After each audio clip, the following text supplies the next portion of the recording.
of this influential Victorian secret society.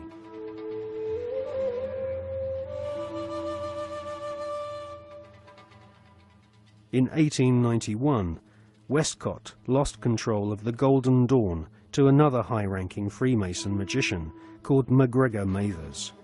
Together with the poet W.B. Yeats, they devised new magical rituals and initiated the senior members of Britain's aristocracy. In 1903, control of the Golden Dawn was yet again seized by another Freemason called A.E. Waite. The rituals of the Golden Dawn were similar to ancient witchcraft. At the Old Bailey in 1901, two Golden Dawn associates, Mr. and Mrs. Horos, were tried for rape. They had used the Golden Dawn initiation ceremony to beguile their teenage victims. The Golden Dawn was nothing more than Freemasonry with added semi-satanic and sexual mysteries. The Golden Dawn still survives to this day. In 1987, a conference was held in London to commemorate the centenary of the Golden Dawn's conception. The conference was organised by the Hermetic Research Trust, whose trustees include the Marquis of Northampton, who is a prominent Royal Arch Freemason. Satanists do not take part in certain rituals with certain sounds in certain places and certain colours and certain, verbal statements. They don't do it because, oh, that'd be nice, let's say that, and then shall we have a bit of red, or what do you think? No. It's done because everything in this reality is vibration. Consciousness in this reality is vibration. Everything is a vibrational field. This is how astrology works. When we're born, where the planets are, they're sending out vibrational projections that are affecting the vibrational field that we are born into, and that's why we are affected differently at different times of the year. Therefore, they understand this, and they're manipulating these vibrational fields all the time to manipulate us. And so these rituals are just a pageant. It's like the Freemasonic rituals. You know, you talk to Freemasons, the vast majority of Freemasons not trying to manipulate anyone, not on a mass scale anyway. And they'll say, so what about these rituals? Like, oh, I don't know.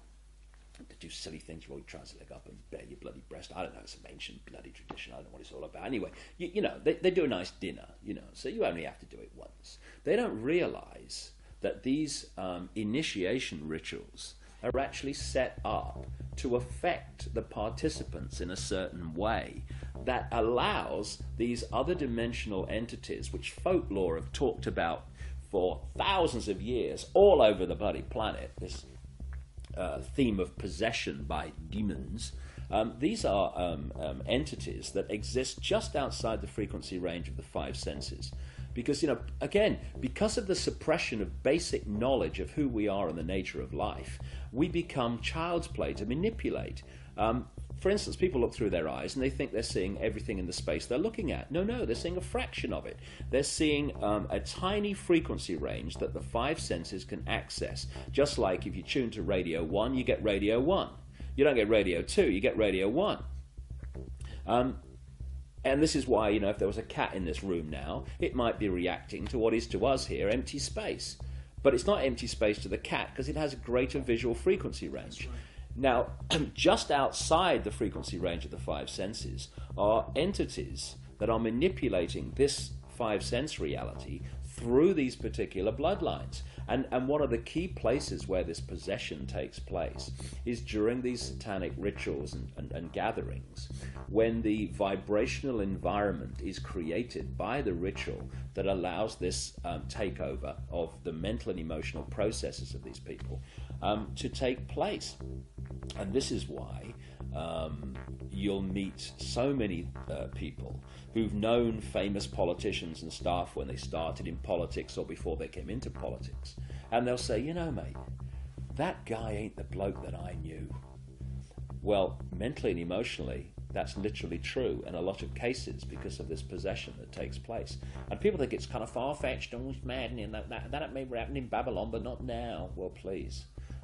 That very thought is the greatest defense mechanism this grotesque conspiracy has to protect it.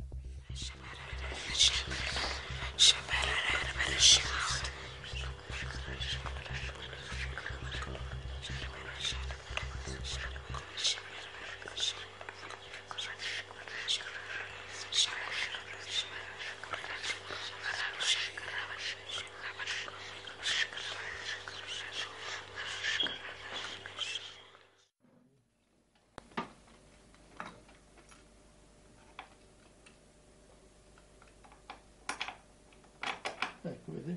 Questo è agganciato qui, no?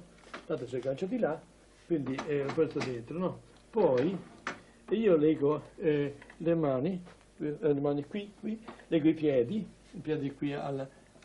Si può vedere questi.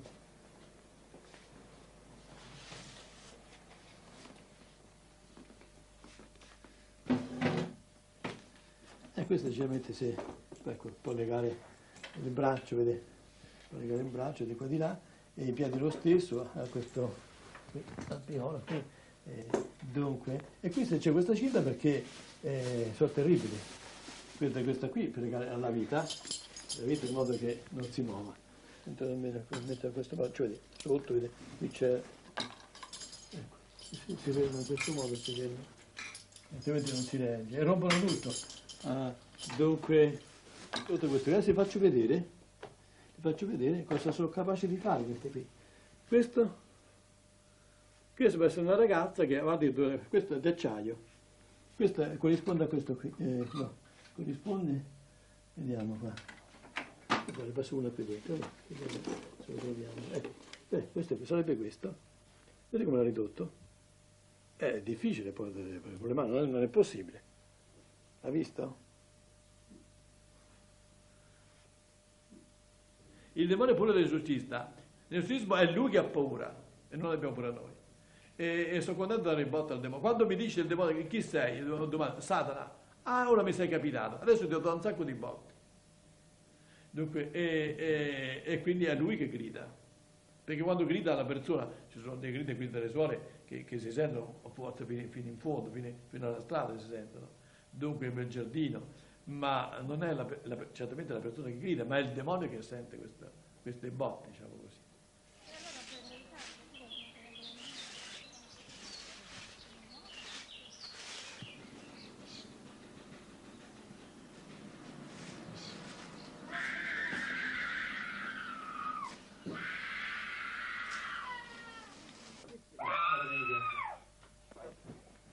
Martina and her parents have been coming to see Padre Alfredo regularly for the past 6 months.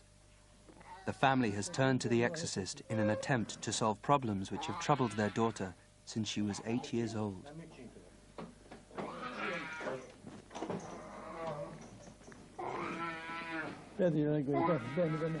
Although Martina comes to the sessions willingly, as soon as she enters Padre Alfredo's bunker, she suffers a violent reaction. For her own safety, she has to be restrained before the exorcism can begin.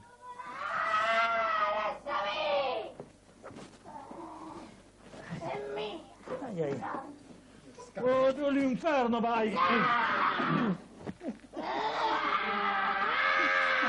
Prende l'acqua, padre, prende l'acqua, prende l'acqua. Lasciami! Prende l'acqua. Sì, ci ho pensato, ma L'acqua. non ci ho pensato. L'acqua. Sta buona?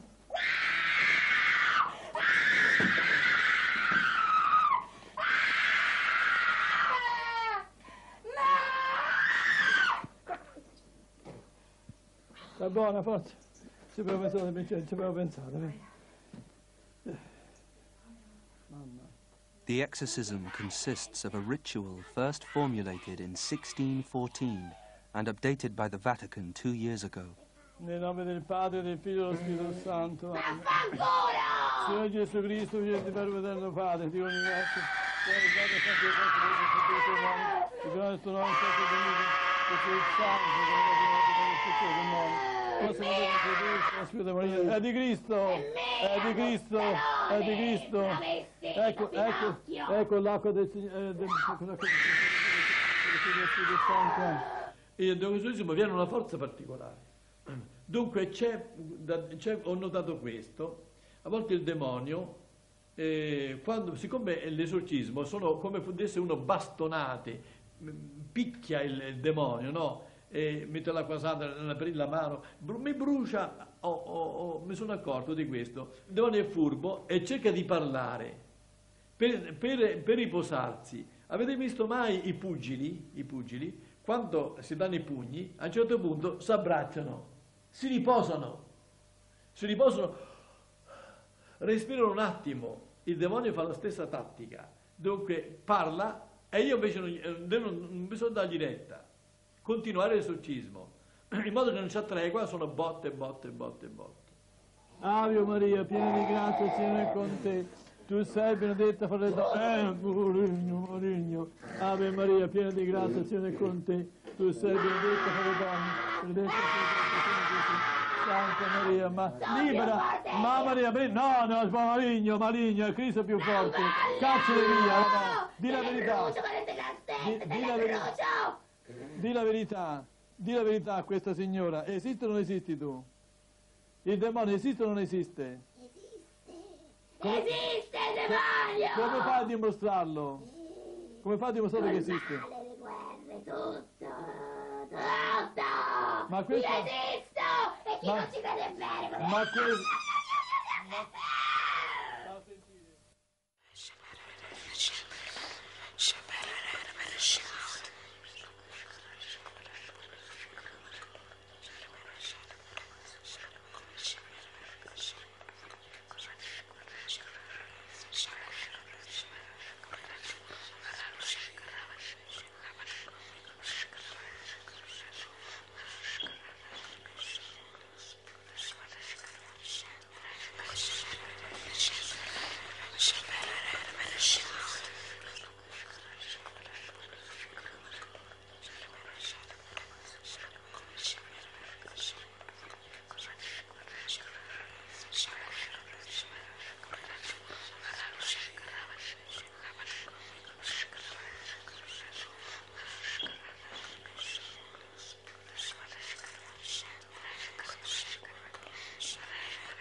From their thrones deep-seated, the choirs of the eons declare the last of the demons, the kingdom is thine to inherit. What I